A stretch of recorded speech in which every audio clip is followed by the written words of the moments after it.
네, 여러분 안녕하세요. 진액을 보충하고 체질을 개선하는 김상태 원장입니다. 환절기마다 아프시다는 분들이 있습니다. 누구나 환절기 되면 감기도 걸리기 쉽고 비염 증상도 생기고 또 피부 건조감이나 가려움 이런 증상들 생기는 분들 있는데 그 정도를 넘어서 이제 환절기만 되면 전반적으로 면역력이 저하되고 그냥 온몸이 아프다 이런 분들이 있어요. 그런데 원래 환절기는 특히 한국의 환절기는 사람에게 굉장히 혹독한 기간이에요. 한국의 여름은 엄청 덥고 겨울은 엄청 춥죠. 그 사이에 있는 것이 이제 환절기인데 한국의 환절기는 뭐 전 세계를 찾아봐도 비슷한 곳이 별로 없어요. 인구 수천만 이상 사는 곳에서 환절기 일교차가 이렇게 많이 나는 곳이 별로 없습니다. 제일 혹독한 환절기인데 이 기간에 몸이 안 아프고 넘어가려면 원래부터 대비를 해야 되는 그런 기간입니다. 오늘은 환절기에 왜 많은 사람들이 몸이 아프고 면역력이 저하되는지 설명을 드리고 대비책 해결 방법을 알려드리겠습니다. 환절기에는 왜 몸이 아프냐? 우리 몸은 항상 항상성을 유지하려고 하죠. 체온 36.5도 이런 거를 유지하려고 하기 때문에 일교차가 크면 거기에 맞춰서 변화를 시도하죠. 그런데 그 변화가 원활하게 이루어지지 않으면 각종 불편감이 발생합니다. 호흡기 쪽으로는 콧물, 재채기, 코막힘 이런 비염 증상들이 발생을 하고 왜 환절기 때 비염이 심해지느냐? 환절기가 되면 찬 공기가 이렇게 코 속으로 들어온단 말이에요. 그러면 코 입장에서는 여기 비강인데 이 찬 공기를 데펴줘야 돼요. 여기서 데펴주지 못하면 그래서 찬 공기가 막 이 안쪽까지 들어가면 여기 이제 폐기관지인데 인체의 굉장히 안쪽이거든요. 여기까지 찬 공기가 들어가면 큰일 나요. 염증 생기고. 그래서 여기서 최대한 덮여서 보내야 돼요. 라지에이터처럼. 그러면 어떻게 덮이느냐? 우리 몸에서 결국 모든 것을 해결하는 것은 혈액입니다. 혈액을 여기다가 더 보내는 거예요. 그래서 이쪽 비강 혈관을 확장을 시킵니다. 그래서 평소에 여기 혈관이 이렇게 2차선 도로였으면 이걸 확장시켜서 4차선, 8차선 도로로 확장을 시키면 따뜻한 피가 여기로 더 많이 갈 테니까 여기가 따뜻해지고 이 들어오는 찬 공기들이 데펴지겠죠. 그런데 말이 혈관 확장이지 이게 쉬운 게 아니에요. 날씨가 조금씩 추워지거나 그러면 거기에 맞춰서 조금씩 확장을 시킬 수 있는데 자고 일어나니까 어제보다 아침 공기가 막 몇 도가 떨어지고 낮에는 또 따뜻해서 무방비 상태로 있다가 저녁 때 되면 막 10도씩 떨어지면 이 혈관들 입장에서도 준비가 안 돼 있는 겁니다. 그래서 한국의 환절기는 그 자체가 급격한 변화고 그래서 그 급격한 변화에 맞춰서 우리 몸이 이제 건강한 사람이라면 이게 스무스하게 딱 확장될 수 있지만 몸이 조금 약해질수록 그런 급격한 변화에 대처하기가 굉장히 힘들어진다. 그래서 코점막이 막 간질간질하다는 것 자체가 이게 확장이 스무스하게 안 일어나고 확장될락 말락 그런다는 거예요. 간지러운 것 자체가. 그러다가 갑자기 급격하게 또 확장해버리면 이제 코가 확 붓거나 아니면 콧물이 왈칵왈칵 쏟아지거나 하는 그런 불편함이 발생하게 되죠. 그리고 환절기 되면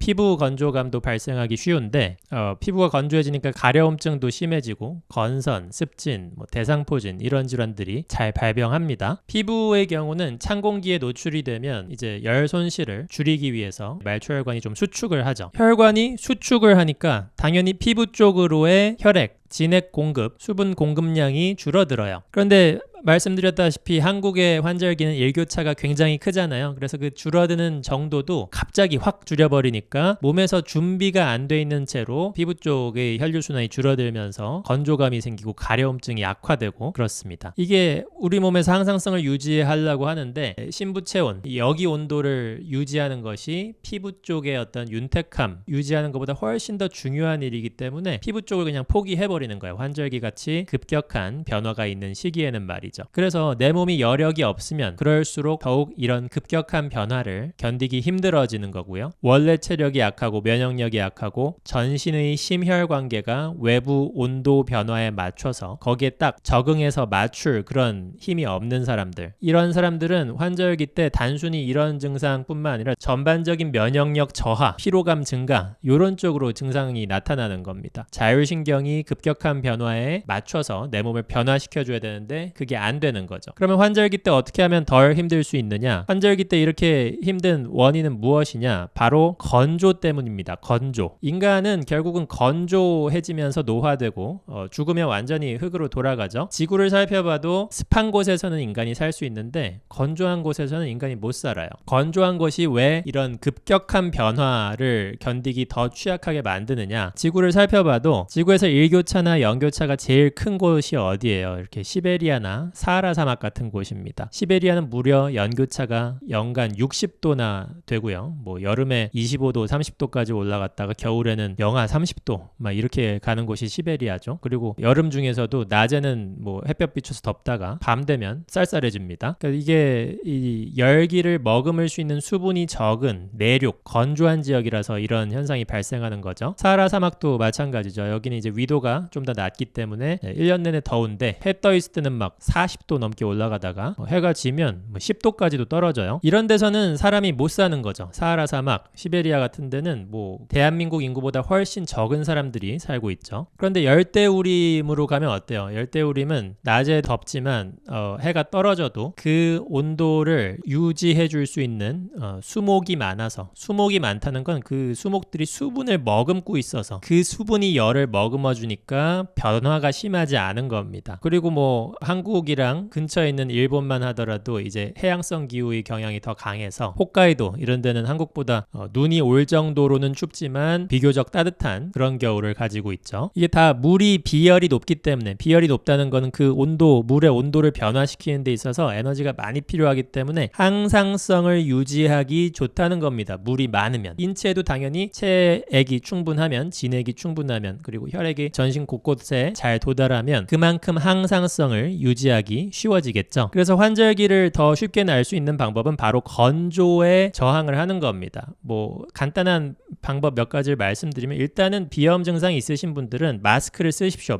마스크를 쓴다는 것 자체가 여기 코, 비강 쪽의 항상성을 유지하는 데 도움이 되는 아주 확실한 방법입니다. 실제로 이제 비염 증상 굉장히 심했다가 코로나 때 다들 마스크를 일상적으로 착용했잖아요. 그러면서 비염 증상이 좋아졌다는 분들 굉장히 많아요. 일회용 마스크보다는 면 마스크를 사서 며칠 쓰고 빨아서 쓰시는 것을 권장드립니다. 호흡하기가 훨씬 편하거든요. 그리고 로션을 바르십시오. 환절기 때는 꼭 로션을 바르시는 게 좋은 게, 피부 쪽이 아까 말씀드린 것처럼 급격한 일교차, 온도 변화에 그쪽의 모세혈관이 쉽게 수축하고 쉽게 건조해지는데 그쪽에 어떤 항상성을 유지하기 용이하게 해줍니다. 로션이 피부 장벽을 만들어주기 때문에. 그 다음에 가습기를 트십시오. 보통은 한국 사람들이 겨울철 돼서 막 실내 습도 엄청 떨어져야 가습기를 틀기 시작하는데 환절기 때 틀어두는 게 좋습니다. 가을철에 특히. 호흡기가 촉촉해야 일교차에 더 잘 견디거든요. 그 다음에 건조에 저항하기 위해서 물을 자주 마셔야겠죠. 근데 엄청나게 많은 물을 자주 마신다기보다는 소량의 물을 마치 가글 하듯이 수시로 마셔주시는 것이 좋고요. 그 다음에 아침에 소금물을 드시는 것이 도움이 됩니다. 그냥 물만 마신다고 다 흡수되는 것은 아니고 우리 몸에서 받아들이기 쉽게 만들어서 드셔주시는 것이 좋은데, 그것이 따뜻한 소금물이고 천일염보다는 구운 소금이나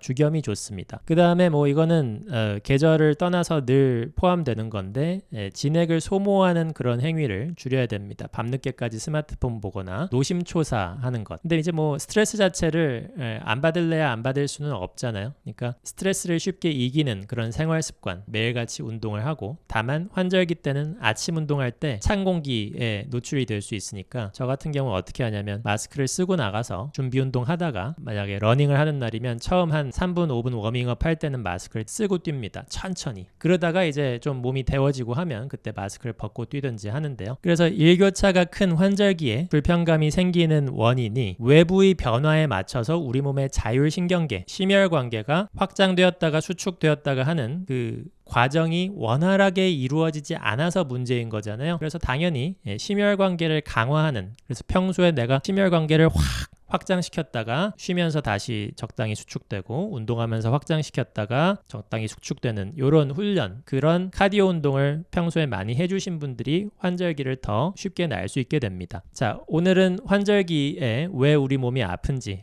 항상성을 맞추기 위해서 우리 몸은 환절기 때 더 많은 에너지를 써야 한다. 그리고 한국의 환절기라는 것이 이게 우습게 볼 게 아니다. 전 세계 수천만 명 이상 사는 땅 중에서 가장 일교차가 크고 크고 가장 드라마틱한 환절기를 가지고 있는 나라입니다. 그래서 한국인이라면 누구나 이제 환절기에 대처하는 그런 요령 같은 것을 하나 가지고 있으셔야 돼요. 아침에 샤워하고 머리 잘 안 말리고 나오고 이러면 비염 증상 심해지고요. 웬만하면 몸이 급격한 온도 변화를 겪지 않을 수 있게 해주고, 급격한 온도 변화가 설사 있다 하더라도 내가 그 몸을 그러한 변화를 잘 이겨낼 수 있는 그런 컨디션으로 유지해 주시는 것이 관건이겠습니다. 오늘의 영어 문장은 이것으로 하겠습니다. 예전에 한국전쟁 때 한국에 파병된 미군이 처음에 한국에 왔을 때 너무 더워서 여긴 더운 나라구나 싶었는데 겨울 되니까 또 너무 추워서 정말 너무 힘들었다고 합니다. 그 사람이 이제 한국은 여름에 아프리카처럼 덥고 겨울에 시베리아처럼 춥다 이렇게 표현했다고 합니다. 요걸 하겠습니다. Korea's climate swings from African summers to Siberian winters. Korea's climate swings from African summers to Siberian winters. 이상 잠실의 진료실에서 김상태 원장이었습니다. 감사합니다.